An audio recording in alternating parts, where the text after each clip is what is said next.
Film बिंतांग बंगा high school में शुरू होती है, जिसमें छात्रों की एक कक्षा अपनी अंतिम परीक्षा देती है। हम दो छात्रों को देखते हैं, न एरियल और पाशा धोखाधड़ी में सहयोग करने का प्रयास करते हैं। हालांकि स्कूल के हेडमास्टर अमांडा, जो सीसीटीवी के माध्यम से उन्हें देख रही है, उन्हें इस हरकत में पकड़ लेती है। नतीजतन वह एक पर्यवेक्षक को सूचित करती है, उसे उनकी उत्तर पुस्तिकाओं को जब्त करने का निर्देश देती है। फिर वह उन दोनों को हिरासत कक्ष में ले जाने के लिए एक गार्ड युधी को नियुक्त करती है। कुछ ही समय बाद इनका नाम की एक और छात्रा अपनी उत्तर पुस्तिका दिखाने के लिए एक साथी छात्रा नाला को फुसफुसाया। हालांकि अनिच्छुक, नाला अनुपालन करती है और अपनी उत्तर पुस्तिका उठाती है, लेकिन वे पर्यवेक्षक द्वारा भी पकड़े जाते हैं, जो फिर उन्हें एरियल और पाशा के साथ हिरासत कक्ष में शामिल होने के लिए भेजता है। इस बीच अमांडा आकाश में एक असामान्य घटना को देखता है, काले बादल पूरे वातावरण को ढक रहे हैं। हालांकि वह अभी के लिए मामले को नजरअंदाज करने का विकल्प चुनती है और 4 छात्रों को संबोधित करने के लिए हिरासत कक्ष में जाती है। वह उन्हें बताती है कि उन्होंने धोखा दिया है, लेकिन वह उनके साथ उचित व्यवहार करेगी। पाशा टिप्पणी करती है कि वह उन्हें पसंद नहीं करती है और वह उन पर अपना व्यक्तिगत गुस्सा निकाल रही है। अमांडा का दावा है कि यह सच नहीं है, क्योंकि अगर ऐसा होता तो वह उन्हें परीक्षा में असफल होने के लिए घर भेज देती।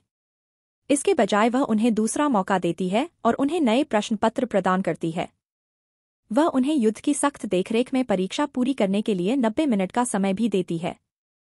मुख्य हॉल में वापस परीक्षा का समय समाप्त होता है और सभी छात्रों को अपने कलम छोड़ने का निर्देश दिया जाता है। तभी हॉल की बत्तियां चमकने लगती हैं, जिससे वे सभी हैरान रह जाते हैं। अचानक इंद्री नाम की एक छात्रा में कुछ दुष्ट ऊर्जा आ जाती है, जिससे वह चिल्लाने और रोने के लिए प्रेरित होती है। उसकी आवाज सुनकर अमांडा परीक्षा कक्ष में भागती है और एक पर्यवेक्षक को लड़की को उसके केबिन में ले जाने का निर्देश देती है। फिर वह एक भूत भगाने वाले अबा अयूब को बुलाती है और उसे तुरंत अपने स्कूल में बुलाती है। इस बीच एक और छात्र के पास आ जाता है, जो कर्मचारियों को गार्ड से दूर पकड़ लेता है। एक एक करके कई अन्य छात्र उनका अनुसरण करते हैं, जिससे हॉल में अराजकता फैलती है। पीड़ित छात्र हिंसक व्यवहार करते हैं, अन्य छात्रों और शिक्षकों पर घातक रूप से हमला करते हैं। आखिरकार वे खुद पर हमला करते हैं, जिसके परिणामस्वरूप वे खुद को नुकसान पहुंचाते हैं और हताहत होते हैं। अराजकता के बीच छात्रों में से एक दरवाजा खोलने में कामयाब हो जाता है, जिससे कुछ दोस्तों को हॉल से भागने में मदद मिलती है। लेकिन दुर्भाग्य से वह खुद इस प्रक्रिया में शामिल हो जाता है, जिससे शेष छात्र अंदर फंस जाते हैं। भागने वाले छात्र निकास द्वार की ओर भागने से पहले अमांडा को भयानक दंगे के बारे में तत्काल चेतावनी देते हैं। वे द्वारपाल दादांग से गेट खोलने का आग्रह करते हैं, लेकिन दादांग हेडमास्टर की अनुमति के बिना काम करने से इनकार कर देता है। इससे पहले कि वे चल रही दुर्दशा को समझाते, विंसेंट नाम के छात्रों में से एक को अचानक दौरा पड़ता है और वह आसपास के लोगों पर हमला करना शुरू कर देता है। खुद को बचाने के लिए एक हताश प्रयास में छात्र गेट पर चढ़कर भागने का प्रयास करते हैं, लेकिन विंसेंट सभी को मार देता है। वह यह भी घोषणा करता है कि उनमें से किसी को भी जाने की अनुमति नहीं है, क्योंकि परीक्षा अभी खत्म नहीं हुई है। इस घोषणा के बाद वह अपने गले को नुकसान पहुंचाकर अकल्पनीय कार्य करता है। कुछ ही क्षणों बाद एंटोन नाम का एक और लड़का दुष्ट रूप ले लेता है। वह दोहराता है कि परीक्षा समाप्त नहीं हुई है और अपना हमला शुरू कर देता है। इस बीच निरोध कक्ष में युद्ध 4 छात्रों को अपना कलम नीचे रखने का निर्देश देता है, क्योंकि उनका आवंटित समय समाप्त हो गया है। थोड़ी देर बाद अमांडा उन्हें बताती है कि स्कूल एक भयानक आपदा से प्रभावित हुआ है, जिससे बचने का कोई रास्ता नहीं बचा है। हालांकि वह उन्हें आश्वासन देती है कि मदद आ रही है। इस बीच वह हर किसी से अपनी मान्यताओं के अनुसार प्रार्थना करने का अनुरोध करती है, राक्षसी आतंक से मुक्ति का मार्ग प्रदान करती है। अमांडा तब दादांग से पीछे के गेट की जांच करने के लिए कहती है कि क्या अबा आ गया है। दादांग अनिच्छा से पिछले द्वार की ओर बढ़ता है, जहां वह अबा और उसके सहायक नकीला को आते देखता है। हालांकि उसके पास पहले नरसंहार को देखने के बाद दरवाजा खोलने की हिम्मत नहीं है। वह बस चाबी को उनकी ओर फेंक देता है, यह कहते हुए कि वह बाहर आने से बहुत डरता है। इसके बाद नकीला ने चाबी पकड़ ली और गेट खोलकर अंदर प्रवेश किया। गेट को खुला देखकर कुछ लड़कियां परिसर से भागने की कोशिश में उसकी ओर भागती हैं। लेकिन जैसे ही वे द्वार पर पहुंचते हैं, एक को एक अदृश्य शक्ति द्वारा गिरा दिया जाता है, जबकि दूसरे पर दुष्ट आत्मा का कब्जा हो जाता है। पीड़ित लड़की तुरंत भूत भगाने वालों पर आरोप लगाती है, लेकिन नकीला उसे वश में करने में कामयाब हो जाती है, जिससे वह बेहोश हो जाती है। इसके बाद दादंग हेडमास्टर से मिलने के लिए भूत भगाने वालों को इमारत के अंदर ले जाता है। जबकि अबा अमांडा से वर्तमान स्थिति के बारे में बात करती है, नकीला को कुछ महसूस होता है और वह अपने मालिक को सूचित करती है कि इस इकाई की शक्ति बहुत अधिक हो रही है। आबाह तब बताता है कि नकीला इकाई से निकलने वाले तीव्र क्रोध और आक्रोश को महसूस कर सकता है, जो स्कूल में सभी के लिए बहुत बड़ा खतरा है। इसके बाद अबा सीसीटीवी फुटेज की समीक्षा करती है और अमांडा से खाली सीट के बारे में पूछती है। वह खुलासा करती है कि यह करीना नाम की एक छात्रा की थी, जिसने दिन में पहले अपनी जान ले ली थी। वह बताती है कि उसने करीना को धोखा देते हुए पकड़ा था, इसलिए उसने उसे स्कूल से निष्कासित करने की धमकी दी। उसकी धमकी ने लड़की को इतना डरा दिया कि वह बाहर निकल गई। स्थिति की तात्कालिकता को महसूस करते हुए अमांडा ने दादांग को करीना को अस्पताल ले जाने का निर्देश दिया। लेकिन जब वह बाद में उसे देखने गई तो उसने एक भयानक दृश्य देखा। करीना ने वह किया था जो अकल्पनीय था। आबा सवाल करती है कि अमांडा ने पुलिस को क्यों नहीं बुलाया, जिस पर वह बताती है कि वह परीक्षा प्रक्रिया को बाधित नहीं करना चाहती थी। इसके बजाय उन्होंने दादांग को वर्ष के सर्वश्रेष्ठ विद्यालय का खिताब जीतने के अवसर को बनाए रखने के लिए परीक्षा को प्राथमिकता देते हुए अस्पताल को बंद करने का आदेश दिया।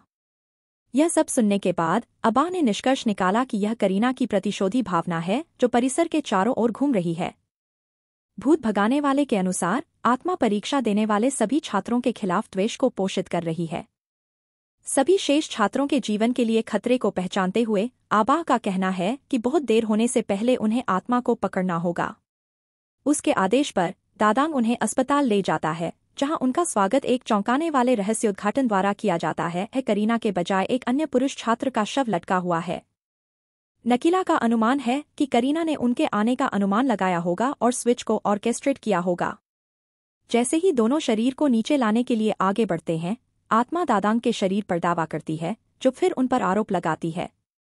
एक त्वरित चाल में नकीला ने उसे पकड़ लिया, जबकि अबा दादांग के शरीर से आत्मा को निकालने के प्रयास में उसके माथे पर अपना पवित्र खंजर लगाता है। लेकिन दुर्भाग्य से दादांग इस प्रक्रिया में घातक रूप से जल जाता है, जबकि आत्मा भाग जाती है। अगले दृश्य में भूत भगाने वाले अमांडा के पास लौटते हैं और उसे सूचित करते हैं कि दादांग एक और शिकार बन गया है। उनकी बातचीत के बीच अमांडा अपने मॉनिटर पर एक लड़की को देखती है, जो कैमरे पर एक बुरी मुस्कान देती है। फिर वह गुस्से में लड़की की ओर इशारा करती है और अबा को बताती है कि वह इस स्कूल से संबंधित नहीं है। अचानक कैमरे के सामने एक और लड़की का चेहरा दिखाई देता है, जो उन्हें एक पल के लिए चौंका देता है। दूसरी ओर 4 छात्र, जो चल रही स्थिति से पूरी तरह से अनजान हैं, निराश होने लगते हैं। वे युद्ध से उन्हें जाने देने के लिए कहते हैं, लेकिन बाद वाला प्रधानाध्यापक की अनुमति के बिना ऐसा करने से इनकार कर देता है। कुछ क्षणों के बाद आत्मा के पास इंका का शरीर होता है, जिसके बाद वह उनकी परीक्षा पत्रिकाओं को नष्ट करने के लिए आगे बढ़ती है। जब बाकी लोग उसे रोकने की कोशिश करते हैं, वह पाशा को घायल कर देती है और एरियल का दम घुटने लगती है। युद्ध किसी तरह छात्रों को बचाने में कामयाब हो जाता है, लेकिन जैसे ही वे भागने की कोशिश करते हैं, इंका दीवार पर चढ़ जाती है और सीढ़ियों पर उनका रास्ता रोक देती है। यह छात्रों को उत्साहपूर्वक प्रार्थना शुरू करने के लिए प्रेरित करता है, इस उम्मीद में कि भगवान उनकी मदद करेंगे। आश्चर्य की बात है कि उनकी प्रार्थनाएं काम करती हैं, क्योंकि इंका सीढ़ियों से कूदकर अकल्पनीय कार्य करती है। साथ ही अमांडा, अबा और नकीला परीक्षा हॉल में जांच करने जाते हैं, जहां बाद वाले को करीना की मेज को छूने पर एक दृष्टि का अनुभव होता है। फिर वह अबाह के पास जाती है और उसे बताती है कि छात्रों को आत्मिक क्षेत्र में छिपाया जा रहा है। ठीक उसी समय उन्हें एक चिल्लाने वाली आवाज सुनाई देती है, जिससे वे उसकी ओर भागने लगते हैं। जैसे ही वे स्कूल के मैदान में आते हैं, वे एक लड़की को खंभे से लटकते हुए और मदद के लिए रोते हुए पाते हैं। जब अमांडा उसे करीना के रूप में पहचानती है, तो अबा सवाल करती है कि क्या वह निश्चित है, क्योंकि उसने पहले बताया था कि लड़की ने खुद को फांसी पर लटका लिया था। अमांडा सोचती है कि उसने गलती की होगी और भूत भगाने वालों से उसे नीचे लाने का अनुरोध करती है। ऐसा करने पर अमांडा करीना को शांत करने की कोशिश करती है, लेकिन करीना अचानक उस पर आरोप लगाती है, यह दावा करते हुए कि यह सब उसकी गलती है। इससे अबा को एहसास होता है कि करीना एक दानव है, इसलिए वह जल्दी से प्रधानाध्यापक को वापस खींच लेता है। आत्मा अबा के हाथ में खंजर को भी देखती है, जिससे वह काले धुएं में बदल जाता है और स्कूल की इमारत में पीछे हट जाता है। इस बीच पाशा पर कब्जा हो जाता है और एरियल पर हमला करना शुरू कर देता है। लेकिन इससे पहले कि वह कोई नुकसान पहुंचाता, युद्ध एरियल को बचाता है और वे सुरक्षा के लिए भाग जाते हैं। इसके बाद तीनों ने खुद को वॉशरूम में बंद कर लिया और अपने अगले कदम पर विचार किया। इसके बाद पीड़ित पाशा दुखद रूप से इमारत से कूदकर अपनी जान ले लेता है। एरियल अपने दोस्तों की मौत से तबाह हो जाता है, इसलिए नाला उसे एक आरामदायक गले लगाता है। तभी उन्हें शौचालय के भीतर से रोने की आवाज आती है। वे सावधानीपूर्वक प्रत्येक दरवाजे की जांच करते हैं जब तक कि वे अपने साथी सहपाठी लिंडा को नहीं ढूंढ लेते। थोड़ी देर की चर्चा के बाद वे चारों प्रार्थना करते हुए पिछले द्वार से भागने का फैसला करते हैं। इस बीच अबाह, नकीला और अमांडा हिरासत कक्ष में जाते हैं, केवल इंका के निर्जीव शरीर की खोज करने के लिए। अमांडा टिप्पणी करती है कि 5 लोग वहां होने वाले थे, जिससे नकीला को यह मानने के लिए प्रेरित किया कि वे भाग गए होंगे। बाहर करीना की राक्षसी भावना एरियल और समूह के सामने प्रकट होती है, जिससे वे दहशत में आ जाते हैं। यह एक भेदी चिल्लाहट निकालता है, चारों को दूर और जमीन में फेंक देता है। द राक्षस तब लिंडा का गला घोंट देता है और उसके शरीर से उसकी आत्मा को अवशोषित कर लेता है। लेकिन इससे पहले कि वह दूसरों की ओर मुड़ता, अबाह, नकीला और अमांडा घटनास्थल पर पहुंच जाते हैं। यही वह क्षण है जब दानव अपने वास्तविक भयावह चेहरे को प्रकट करता है। आगे नुकसान को रोकने के लिए अबाह अमांडा को उन सभी को ले जाने का आदेश देता है। जैसे ही वे चले जाते हैं, राक्षस भूत भगाने वालों पर अपना हमला शुरू कर देता है, जिसके बाद दोनों पक्षों के बीच एक भयंकर लड़ाई होती है। अपने सर्वोत्तम प्रयासों के बावजूद नकीला पर राक्षस हावी हो जाता है और उसे एक तरफ फेंक दिया जाता है। लेकिन अबा अपने पवित्र खंजर को बाहर निकालकर इसे दूर रखने में कामयाब हो जाता है। यह राक्षस को क्रोधित करता है, जो फिर एक चिल्लाहट छोड़ता है, सभी खिड़कियों के चश्मे को तोड़ देता है। दुर्भाग्य से एक कांच का टुकड़ा अबाह में गहराई से प्रवेश करता है। अत्यधिक पीड़ा में होने के बावजूद वह किसी तरह बुराई को दूर करने में कामयाब हो जाता है। इसके बाद नकीला अपने घायल बॉस को परीक्षा हॉल में लाती है, जहां हर कोई उसे एक डेस्क पर लेटने में मदद करता है। अपनी अंतिम सांस में अबाह एक चौंकाने वाले रहस्योद्घाटन का खुलासा करता है। करीना की आत्मा को उजांग पेगट नाम के एक और भी दुष्ट राक्षस द्वारा एक उपकरण के रूप में हेरफेर किया जा रहा है। फिर वह नकीला को अपना खंजर सौंपता है और उससे अपनी ओर से राक्षस को नीचे उतारने का आग्रह करता है। उसकी मृत्यु के बाद एरियल हेडमास्टर से उजांग पेगट के बारे में पूछता है, जिस पर वह उसे मानव रूप में एक मनोरोगी शैतान के रूप में याद करती है। फिर वह मनोरोगी के साथ अपनी पहली मुलाकात को याद करती है, एक दृश्य को एक फ्लैशबैक में काटती है। अपने बचपन के दिनों में अमांडा स्कूल जा रही थी जब उजांग ने उसे सम्मोहित करने के लिए अपने काले जादू का इस्तेमाल किया। फिर वह उसे अपने स्थान पर ले गया जहां उसने पहले से ही उसके पिता के स्कूल की कई लड़कियों को बंदी बना रखा था। पता चला कि उन्होंने अपनी काले जादू की शक्तियों को बढ़ाने के लिए उनका उपयोग बलिदान के रूप में किया।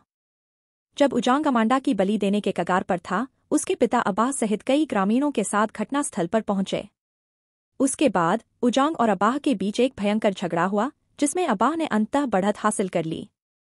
एक बार हारने के बाद मनोरोगी को एक पेड़ से बांध दिया गया और ग्रामीणों ने सजा के रूप में उसे जिंदा जला दिया। आग की लपटों की पीड़ा के बावजूद उजांग अपनी मरती हुई सांस तक उन्मादी ढंग से हंसता रहा। वर्तमान में नकीला उजांग पेगट का सामना करने के लिए एक योजना तैयार करता है।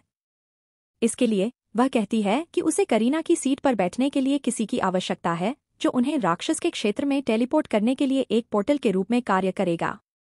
अमांडा इस कार्य को करने के लिए स्वयंसेवी है, क्योंकि उसका मानना है कि करीना और उजांग दोनों उसे चाहते हैं।